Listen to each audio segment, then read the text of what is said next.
అత్యాధునిక labs, international collaborations, advanced placements. మీ dream career ని రీచ్ అవ్వడానికి మీ best choice Godavari global university. For example అంటే నేను జస్ట్ ఎగ్జాంపుల్ చెప్తాను. ఇప్పుడు ప్రభాస్ సినిమా 40 crores ఓపెనింగ్ డే వచ్చింది, బాహుబలి 2. సాహోకి నేను హిందీ మాట్లాడతాను, ఏదో 22, 23 అంత వచ్చింది. ఇది 4 or 5 వచ్చింది రాధేశ్యామ్, యూనో. సో ఇప్పుడు all of them are made on the same budget. అది బాహుబలి 2కి 20-30% అంతే చేశారు అన్ని కాస్ట్లన్నీ, అవి మారలేదు. ఎందుకు? With the hope that they will reach there. ఈ మ్యాసివ్గా పడిపోయి ఇట్ విల్ ఇంకర్ లాసెస్. ఆ లాసెస్ ఎవరికి వస్తున్నాయి? 2-3 వస్తాయి, handful of people let's say. ఎందుకు? వాళ్ళందరూ వాళ్ళు చేసే విజను బాహుబలి కలెక్షన్స్ని బెంచ్ మార్క్ కింద పెట్టి చేసిన బిజినెస్ ఆస్పెక్ట్స్ అయినాయి. ఓకే, సో ఒక విధంగా చూస్తే ఈ 10 మంది అంటే నీ ఊరికి ఫిగర్స్ పడేస్తున్నా. 300 crores బాహుబలి అని అయింది అంటే 300 crores 2000 crores ఏమో బాహుబలికి వచ్చింది సపోజ్. వీళ్ళు ఏంటి 500-400 కోట్లు పెట్టి 400 అంటే 10 మంది తీసారు అనుకోండి, 4000 కోట్లు. 4000 కోట్లు 3000 కోట్లు పోయినాయి. అప్పుడు రాజమౌళి మలానే ఇంత నష్టం వచ్చింది ఇండస్ట్రీకి అంటే చాలామంది నాకు కొంతమంది ప్రొడ్యూసర్స్ ఈ రాజమౌళి నాశనం చేసాడు నా కొడుకు అని బూతులు తిట్టడం. ఎందుకు? వాళ్ళకి అక్కసు. ఇప్పుడు వాడి సినిమా ఆడింది కాబట్టి ఇప్పుడు ఈ ప్రతి డైరెక్టర్ నాకు అది కావాలి, విఎఫ్ఎక్స్ కావాలి, ఈ సబ్జెక్ట్ తీస్తా ఆ సబ్జెక్ట్ తీస్తా అని దొబ్బుతున్నాడు. హీరోలేమో ప్రభాస్ అంత అయినప్పుడు మేమేం తప్పకూడదు అని వాళ్ళు అనుకుంటున్నారు. వీళ్ళిద్దరు కోరికలు తీర్చడానికి ప్రొడ్యూసర్గా మేము చచ్చిపోతున్నాం అన్నారు. అయినా కూడా ఎందుకు తీశారు? వాళ్ళకి ఆశ ఉంది కదా. ఫైనల్గా నేను 500 కోట్లు పెడితే 2000 కోట్లు రావడానికి ఛాన్స్ ఉందని ఆశ ప్రొడ్యూసర్కి మాత్రం ఎందుకు ఉండదు? అది ఓకే, 2000 కాదు 1000 కాదు 500 అంటే మీకేంటి ఒక మార్జిన్ అంత పెద్దగా ఉందని ఫీలింగ్ ఉంది, యూనో. ఇంకోటి, మీరు రూమ్లో ఉన్నప్పుడు మీ కథ మీకు బాహుబలి కథ కన్నా బాగుంటుంది, RRR కన్నా బాగుంటుంది. మీరు రూమ్లో ఉన్నప్పుడు చేయొచ్చు అనిపిస్తుంది. మనం ఆ విఎఫ్ఎక్స్ తీసుకొస్తే మనం ఈయన తీసుకొద్దాం, ఫాస్ట్ అండ్ ఫ్యూరియస్ చేసినోడిని, లేకపోతే నో టైమ్ టు డై చేసినోడిని, లేకపోతే అవెంజర్స్ చేసినోడిని. అది మార్చేటప్పటికి వాళ్ళు మొత్తం అంతా అయిపోతుంది అని ఫీలింగ్ వస్తుంది. ఇది కూడా actually it was not like a new thing. Sholay వచ్చినప్పుడు జరిగింది అది. అప్పుడు ఒక చాలా పెద్ద producer, forgot his name, burning train అని తీసాడు ఒక సినిమా. అవును, గుర్తుంది. బర్నింగ్ ట్రైను వాళ్ళు అప్పుడు ఆ మిక్సింగ్ అంతా లండన్లో చేసినప్పుడు ఆ ప్రొడ్యూసర్ మాటికి ఫోన్ చేసి ఆ టెక్నీషియన్స్ అందరూ షోలేలో పనిచేశారు, సౌండ్ వాళ్ళు. ఆ సౌండ్ కూడా చెప్పాడు నాకు ఎలా ఉంది సినిమా అంటే చాలా బాగుంది సార్. షోలేలాగా ఆడుతుందా, షోలే కానీ ఎక్కువ ఆడుతుందా చెప్పమన్నాడు అండి. అదేమో డిజాస్టర్ అది బర్నింగ్ ట్రైన్ ఫైనల్గా. సో ఇది ఎప్పుడూ జరిగింది, not like the first time. But ఇప్పుడున్న నంబర్స్, స్కేలు, దాని sound in the social media, that is where the whole point is. అది ఓకే. సో ఇప్పుడేంటి, ఒకలాగా చూస్తే రాజమౌళి మూలాన ఇండస్ట్రీకి 10,000 కోట్లు నష్టం వచ్చింది అనుకుందాం ఒక నిమిషం.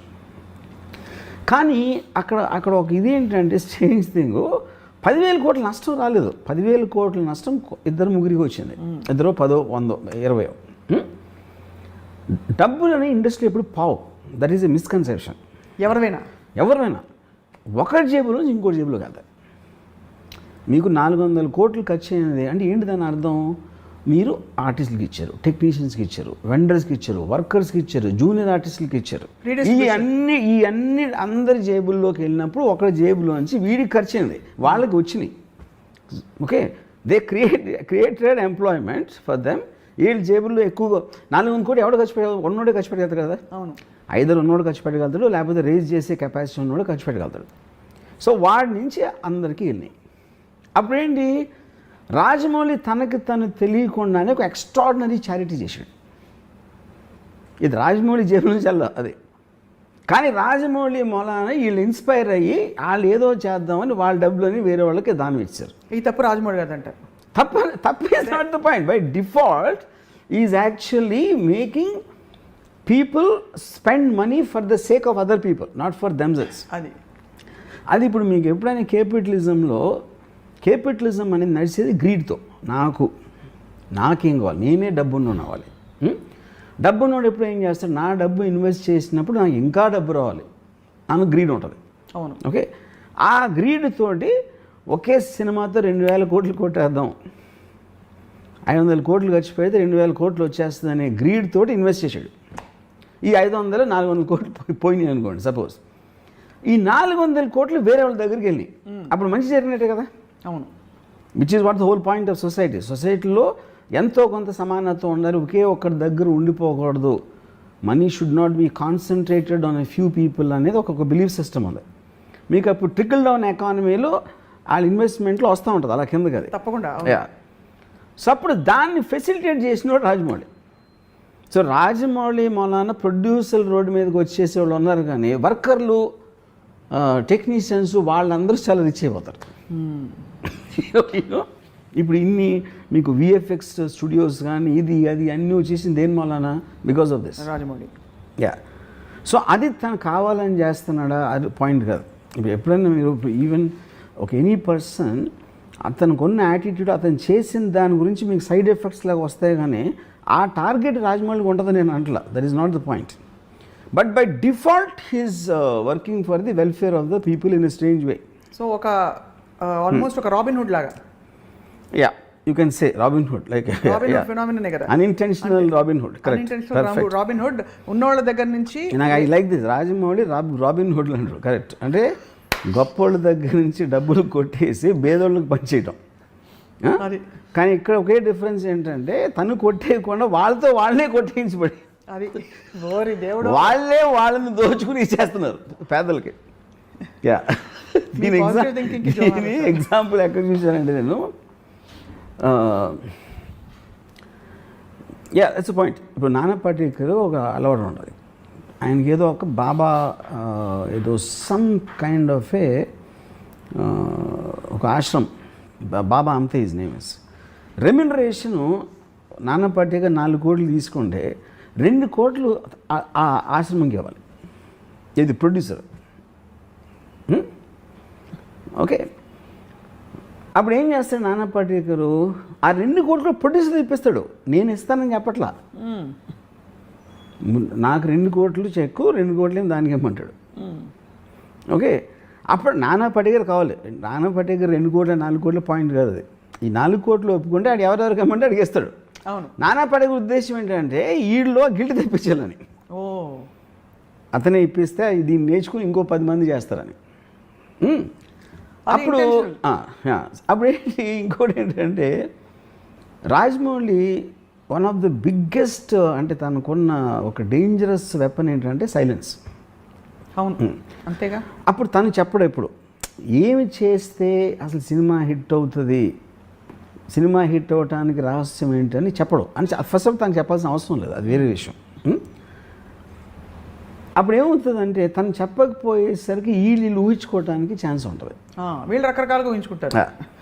ఇప్పుడు ఫర్ ఎగ్జాంపుల్ నేను ఎప్పుడైనా రాజమౌళితో మాట్లాడినప్పుడు మెసేజ్ ఏదో నేను అడుగుతాను క్వశ్చన్, దానికి తను ఏదో చెప్తాడు.